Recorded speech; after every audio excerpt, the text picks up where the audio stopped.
Hello दोस्तों, आज के इस वीडियो में हम लोग देखेंगे कि किसी भी डायरेक्टर को किसी भी कंपनी में अपॉइंट कैसे कर सकते हैं। मतलब डायरेक्टर को कंपनी में अपॉइंट कैसे कर सकते हैं।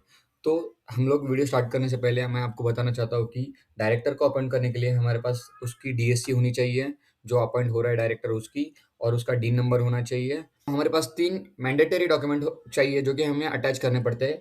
Consent letter from new director, letter of appointment, board resolution pass. ये 3 डॉक्यूमेंट हमारे पास रेडी चाहिए। हम लोग चलेंगे डायरेक्टर को अपॉइंट करने के लिए जो फॉर्म हमारा होता है वो सबमिट करने के लिए उसमें डिटेल कैसे एंटर करते हैं उसमें हम लोग डिटेल में देखेंगे।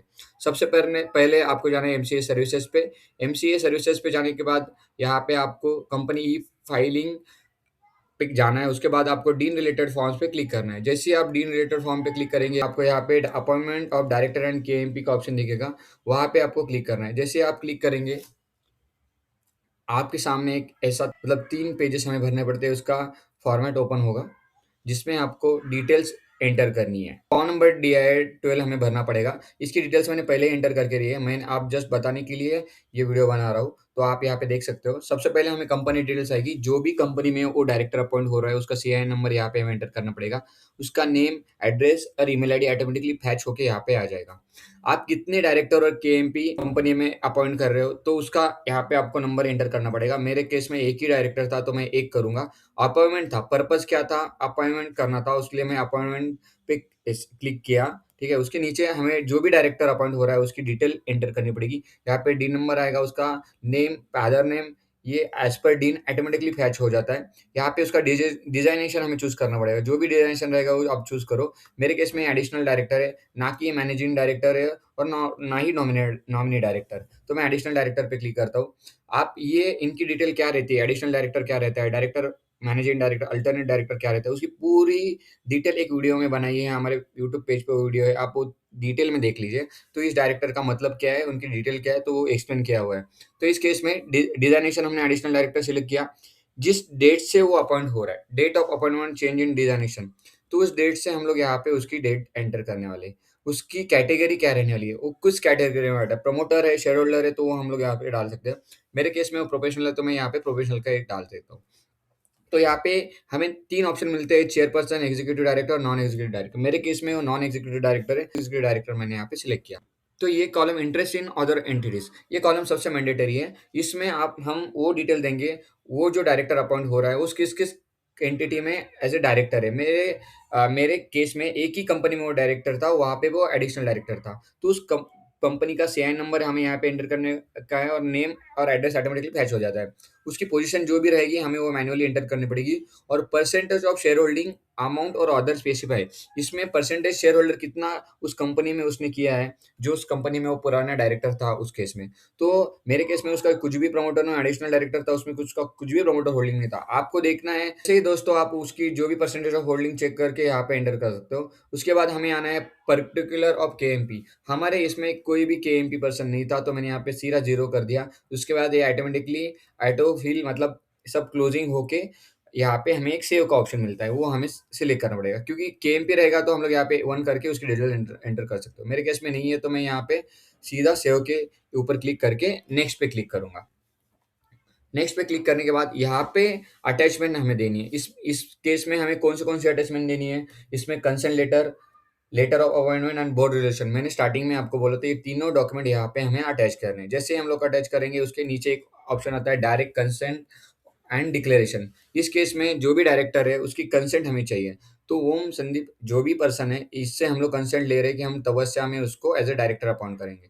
तो इसके नीचे यहाँ पे आपको डिक्लेरेशन देना है। तो ये एक कॉलम, इसमें सब जगह पे आपको टिक मार्क करना है। बस ये जो 2 कॉलम है, इसमें I am not required to obtain security clearance from ministry of affairs, यहाँ पे आपको क्लिक करना है। नीचे वाले को यहाँ पे क्लिक नहीं करना। फर्स्ट वाले पे आपको क्लिक करके यहाँ पे जो भी डिक्लेरेशन है, कंपनी में 3 डायरेक्टर, तो उसमें से 1 डायरेक्टर रहेगा जो कि अथॉरिटी पर्सन रहेगा, कि उसको अपॉइंट करने की अथॉरिटी है। तो वो आप डिसाइड करो कि कौन है आपके कंपनी में, उसका नेम यहाँ पे एंटर करना है। आपका रिज़ॉल्यूशन कौन-सा है? मेरे केस में रिज़ॉल्यूशन सेकंड पास हो रहा है, तो मैं यहाँ पे सेकंड नंबर डालूँगा। यहाँ पे डेट रिज़ॉल्यूशन की क्या है, मैं वो डेट एंटर यहाँ पे करूँगा। यहाँ पे नीचे आप उसकी डिज़ाइनेशन देख सकते हो और उसका डीन नंबर हमें यहाँ पे एंटर करना है। उसके बाद हमें स्क्रॉल डाउन करके नीचे आना है, यहाँ पे सर्टिफिकेट का ऑप्शन मिलता है। यहाँ पे सर्टिफाइड बाय प्रैक्टिसिंग प्रोफेशनल, ये फॉर्म सबमिट करने के लिए सीए, सीएस, सीएमएस होना ज़रूरी है, एडवोकेट ये काम नहीं कर सकता। कंपनी फॉर्म का काम एडवोकेट कर सकता है, लेकिन इन केस में सीए, सीएमए, सीएस होना ही चाहिए। तो मेरे केस में कॉस्ट मैनेजमेंट अकाउंटेंट, तो मैं यहाँ पे क्लिक करता हूँ और एसोसिएट पे क्लिक करके जो भी आपका एसोसिएट है, फेलो, वहाँ पे क्लिक करके उसका मेंबरशिप नंबर मैं यहाँ पे एंटर करके सेव कर देता हूँ। जैसे ही हम लोग सेव करेंगे, हमारे सामने हमें नेक्स्ट पे क्लिक करना है। नेक्स्ट पे क्लिक करने के बाद यहाँ पे हमें कंपनी की डिटेल्स सब फॉर्म ऑटोमेटिकली फैच हुआ दिखेगा, ठीक है? तो हमें बस क्या करना है अभी, यहाँ पे सबमिट पे क्लिक करना है। जैसे ही हम लोग सबमिट पे क्लिक करेंगे, हमारा फॉर्म ऑटोमेटिकली सबमिट हो जाएगा।